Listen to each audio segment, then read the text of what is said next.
Live here at the Ashanti Regional Secretariat of the National Democratic Congress. In the Ashanti region, it is expected to be one of the most well-attended demonstrations organized by the NDC. A number of people are here expected to participate in this particular demonstration. They'll be walking through the principal streets of Kumasi. But as they gather here, they are waiting upon the regional executives to lead the protest as they walk through to Eduma Hojo and then subsequently to the regional EC head office to present the petition to the regional EC boss. But then I have with me the national organizer of the NDC, Joseph Yamin. He has been interacting with the supporters already. But then I want to ask him what their petition would contain and then what their concerns are, especially here in the Ashanti region. You're live on Joy News. In the Ashanti region alone, can you tell us the form of discrepancies that you have identified in the voter register? Well, this demonstration is not about specific regions. It's about the entirety of the electoral register and the position of the entire NDC party. And our position is that there should be a forensic audit into the register because there's been some illegalities, some anomalies that the EC is unable to explain to us. And we think that it's only an independent report that can satisfy our curiosity. Point is that people have been transferred illegally to places that they didn't request to be. People who have been transferred do not have original voting polling stations, means that they are not originally voters. And you cannot transfer your vote when you are not a registered voter.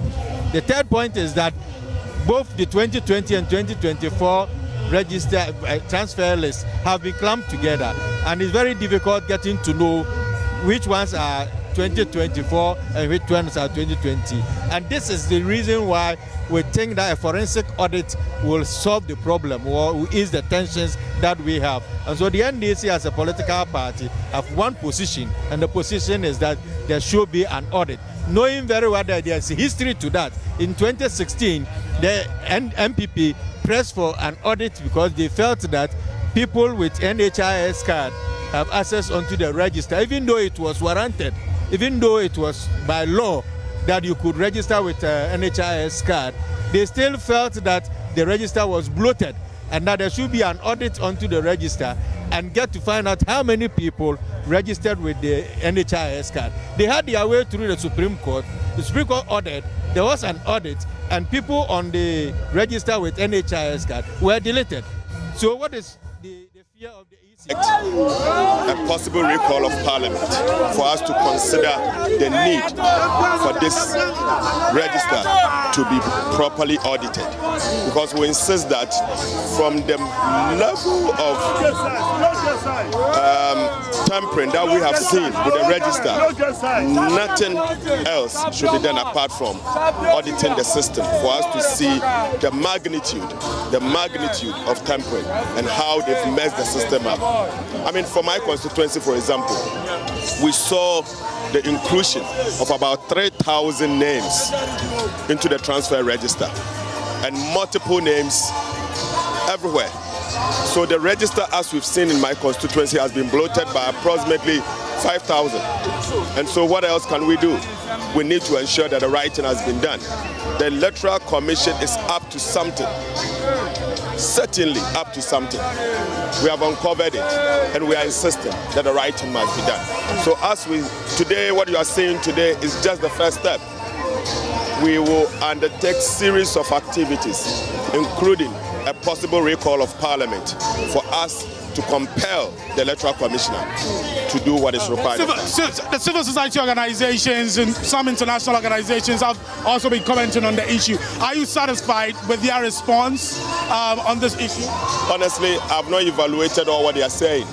So it's for me to evaluate all what they are saying, for me to agree or disagree with them. At this moment, we are carrying on a peaceful demonstration, and that's. Are there particular groups that you want to hear from on this subject matter? Oh, I think the most important person is the Ghanaian.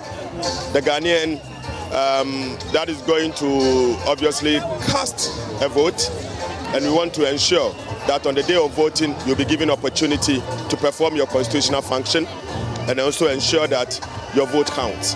And so that is all what we are asking for. We are asking the people of Ghana to get involved and to insist and demand that the right thing must be done. But lastly, the EC says that they've corrected these errors that you've raised, the concerns that you've raised as a party. Have I seen it? And they're asking that you trust them Don't worry. in the work that Don't worry. So if they have corrected it, they should give it to us what they've corrected. I don't know what they have corrected. I have come out with a press conference referencing my constituency. I've asked them to correct it. Up to date, I don't know what they have corrected. So how can I believe you? What is the basis? You have added over 5,000 names into the voter register in my constituency. I've seen multiple names. I've seen names that are missing. I've complained to you. And you are saying you have corrected it. How do I trust you? Give me the evidence. Give me the evidence. Give me the evidence of what you have corrected so that we can sit down and talk. They are hiding something. They are certainly up to something. And let me tell you, we will demand that a proper forensic and systems audit be conducted on the voter register. Because as it stands now, it is obvious, very obvious, that someone somewhere has tampered with the voter register. Well, what do you make of those who say that the NDC is crying wolf? I'm sure NDC is crying wolf. Yes. You've seen what is likely to happen, so you are crying wolf. What do you make of those assertions? I don't think so. I don't think so. I think we shouldn't jump the gun. Let me put it that way.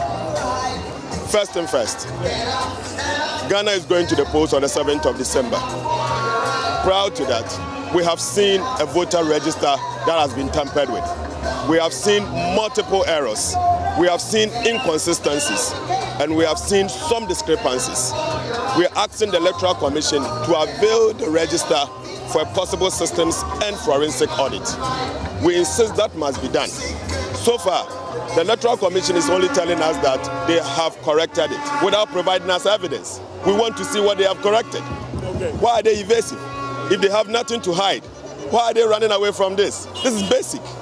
Okay? So we will not allow them to plunge this country into a possible violence. We won't allow them. We are asking for the right thing to be done. Nothing more, nothing less. Okay, thank you. You just heard from the minority leader. We just heard from Minority Leader Ato Forson. Honorable Ato Forson. Let's speak to. Hi. Hi. What's your name, sir? Reverend Power. Reverend Power from Kings and Priests International Church. Okay, you. By in Accra, based in Accra. You're a member of the clergy. Yes. You're a pastor. Yes, I'm Reverend Power. Okay, why are you taking part in today's protest? I believe that if you're a lover of this country, you should also add your voice to the call for the EC to allow itself to be audited. I believe in the EC that they have nothing to hide. So that is why I'm adding my voice, that they should allow themselves to be audited. Look, I have members. They are worried. They feel the tension rising in the country.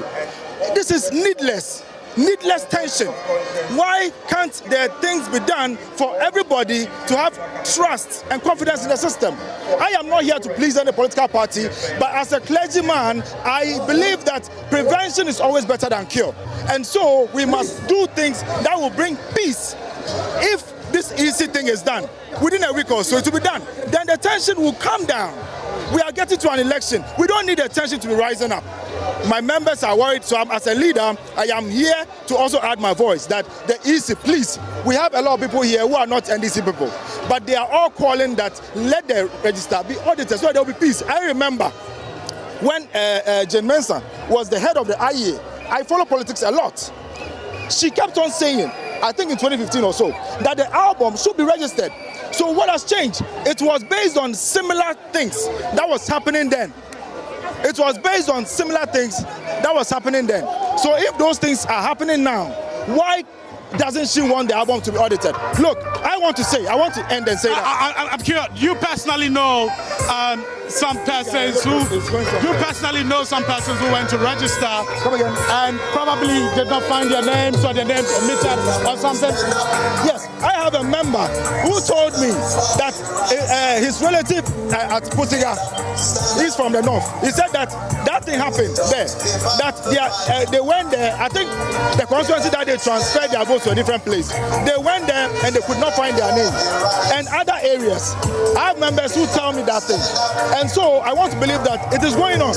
And that thing must be stopped. Look, I want to say that if you are a lover of this country, like I love this country, I don't want chaos. I would say that if you do not want the album to be registered, you are rather the nation wrecker. If you do not want the EC album to be audited, you are rather the nation wrecker, not somebody who votes for anybody somewhere. You say you're a pastor.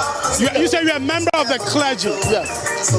Are you satisfied with the response from the clergy on this matter?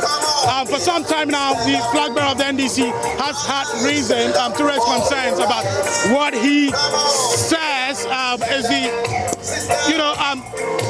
culture of silence that seems to be creeping back. You do not have members of the clergy, civil society organizations speaking up as much as they used to do. This is his position. You think the clergy have been silent on this, and what would you want them to do? I want to believe that that is correct.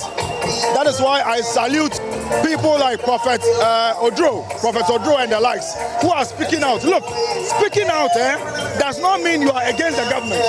Speaking out could be that you want the property to be done and you want peace to prevail. When JM says that the culture of silence is creeping in, it can be right, because a lot of people do not talk as we used to hear them talk. Okay.